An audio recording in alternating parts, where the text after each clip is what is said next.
미국이 오늘 그 NSC 보좌관을 임명했습니다. 마이크 왈처라고 아프간 전 이라크 전에서 이 그린벨의 특수부대 중위 출신 인물을 임명했습니다. 물론 하원을 하고 있죠. 자, 그런데 실제로 미국의 국제적인 외교 안보 전략을 판단하려면 수십 년간의 경험을 가져야 되는데 아주 젊은 친구 그리고 또 군경력이 말단이었던 친구를 지금 외교안보 보좌관에 임명을 했어요.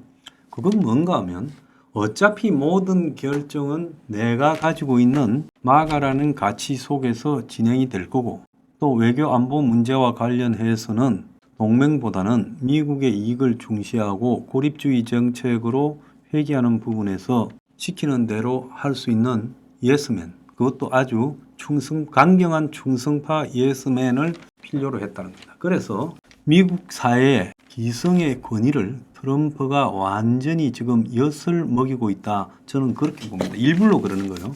오늘 외교안보 보좌관 발표를 하는 걸 보고 미국 사회에 좀 내놓으라 하는 외교안보 전문가들이 매우 놀랐을 걸로 보고 있습니다. 자, 미국의 방향이요. 지금 자유민주주의에 기초한 2차 대전 이후에 80년의 역사를 다 뒤집어버리고 이제 미국 우선주의로 회귀한다는 거예요. 그래서 서방이라는 이 가치, 미국과 유럽이 주축이 되는 자유민주주의, 자본주의 세계의 가치, 그것들은 무역으로 협조하고 군사적으로 동맹을 맺어서 과거에는 공산주의를 상대로 냉전을 같이 싸워가면서 공산주의를 붕괴시켰고 공산주의 붕괴 이후에는 전체주의 독재 사회나 흉악한 독재자들을 제거하는 데 힘을 합치는 이런 역할을 해왔습니다. 근데 이제 이 부분이 사라져버리고 트럼프가 주장하는 마가 미국만을 오로지 잘 살게 하는 부분으로 가치가 변해버렸다는 거예요. 그래서 우리가 아는 주한미군과 관련되는 한미동맹 이것도 이제 솔직히 허울만 남아있고 트럼프 임기하에 언제 어떻게 깨어질지도 모르고 미국은 우리 편으로 북과 맞서 싸운다는 것도 트럼프가 김정은이 만나서 언제 어떻게 이렇게 깨어질지 모르고 자, 중국하고 미국이 강경하게 부딪힐 거다 트럼프 시기에 이야기하지만 머스크는 지금 트럼프 가장 오른팔인데 중국하고 잘 풀어야 된다. 지 전기차 사업이 있다 하잖아요. 이미 러시아하고는요. 통화를 갖다가 머스크 대동하에 트럼프와 푸틴이 했는데 러시아는 안 했다고 잡아떼고 있고 웃기는 일이 벌어지고 있습니다. 그래서 우크라이나는 버림받았고 자, 중동의 깡패 이스라엘은 힘을 얻었고 자, 대만이나 한국은 고립무원의 처지로 빠져들 가능성이 있다는 겁니다. 유럽 같으면 나토라는 공동의 끝까지 믿을 수 있는 체제라도 있겠지만은 한국은요, 이 극동아시아에서 미국에 버림받으면 중국, 러시아, 북한에 둘러싸여서 고립무원의 처지에 떨어져요. 일본 또한요, 그런 상황과 비슷하죠. 그래서 자유민주주의를 내세운 국제주의라는 방향이요. 그게 미국의 공화당이 되든 민주당이 되든 대체로 일치했어요. 그리고 약간의 정책들만 다를 뿐이지 그 가치, 대외적인 가치만큼은 일치했는데 이게 완전히 이제 바뀌어 버린 겁니다. 그래서 북한 문제도 미국이 북한의 ICBM만 해결하면 끝나는 문제지 나머지 문제는 우리가 알 바 아니다. 한국은 충분히 돈을 내면 제한적으로 좀 두고 있고 돈 안 내면 빼버리면 된다. 그런데 뭐 어차피 북한하고 협상하면 빼버릴 가능성이 크다. 주한미군 말입니다. 이렇게 생각하는 거죠. 자, 그런데 여기서 이제 중요한 거는요. 미국민들 전체가 불평등이라는 속에서 트럼프를 선택함으로써 길을 잃어버린 거예요. 사실은 미국의 불평등이라는 문제는 미국이 기득권 사회가 돼서 그런 건데 그건 나중에 3부에서 또 이야기할 겁니다. 그런데 여기서 중요한 것은 미국민들은 자신들이 가지고 있는 모순 오늘날 미국이 불평등한 사회가 되고 재정 적자가 늘어나게 된 이런 사회가 된 모순은 다 까맣게 잊어버리고 지금 미국이 마치 세계의 희생양이 되고 피해만 봤다라고 지금 그렇게 인식하고 있는 것 같아요. 지금 미국의 고학력자부터 시작해서 좀 상류층 사는 사람들은 민주당을 많이 찍었고 저학력부터 좀 못 사는 불평등에 신음한 사람들이 이게 트럼프를 많이 찍었어요.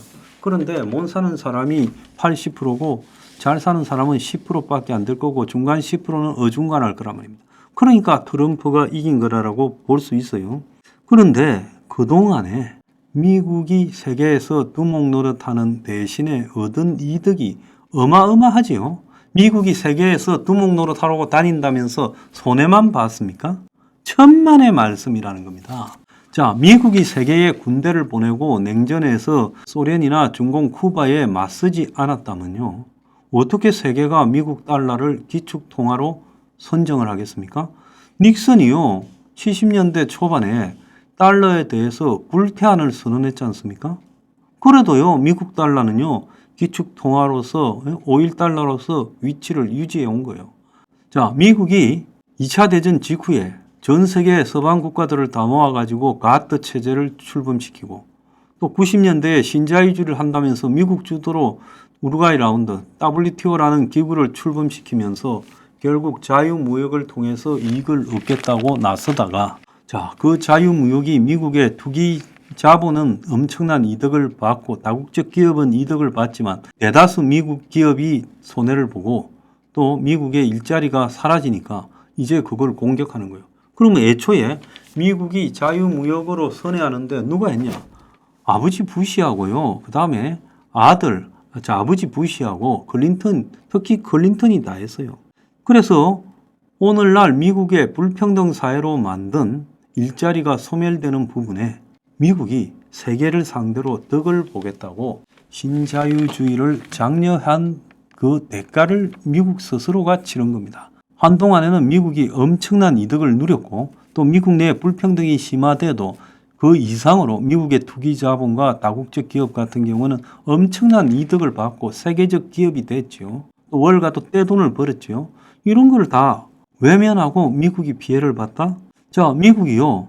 곳곳에 군대를 보냈기 때문에 미국 중심의 자유무역 체제가 성장할 수 있었고 또 오일을 갖다가 사고 팔려면 미국의 달러로만 사게끔 만들어놨고 그래서 미국이 중동에 미국 본토에서 세일가스 오일이 나오기 전에 어마어마한 군대를 주둔시킨 게 그 나라의 민주주의를 위해서 주둔해서요.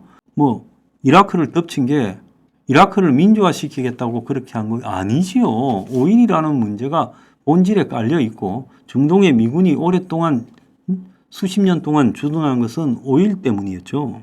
미국이요. 또 F-16, F-15, F-35 같은 전투기부터 온갖 방산 장비들을 서방 국가부터 미국의 동맹국들 이런 때 얼마나 팔아먹었습니까? 무기를 얼마나 팔아먹었어요?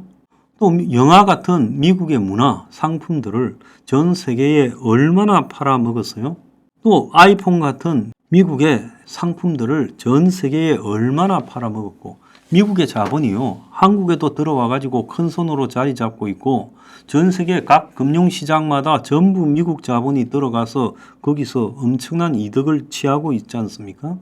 또 미국이요 스스로 저물가를 갖다가 즐기기 위해서 전 세계로부터 상품 싼 걸 다 수입하고 그래서 전 세계의 값싼 것들이 전부 미국으로 몰려와서 미국 사람들이 사상 유례없는 저물가를 수십 년 동안 즐기면서요. 엄청난 과소비를 해오지 않았습니까? 미국의 과소비는요. 다른 나라 사람들이 상상할 수 없을 정도의 어마어마한 과소비를 했어요. 거기는요. 이 세계로부터 값싸게 수입된 자유무역의 효과인 저물가, 너무 값싼 상품들이 많았다는 겁니다. 또 하나는 세계로부터 몰려든 어마어마한 인력들, 그 사람들을 값싸게 부리면서 한국보다 최저임금이 낮은 상태로 미국이 유지되어 오지 않았습니까?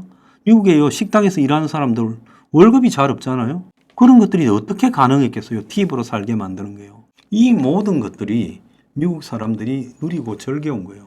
그래서 자신들이 버는 것보다 훨씬 많은 것을 소비하고 그래서 국민도 적자고 나라도 적자였는데 이게 유지되어 온 것은 미국이 세계를 다스리는 덕에 자기 나라 돈 달러를 금하고도 연결되지 않는 종이에 불과한 달러를 그걸 기축통화라고 하면서 돈 떨어지면 달러 발행하고 빚을 쌓고 그러면서 미국이 지금까지 버텨온 거 아닙니까?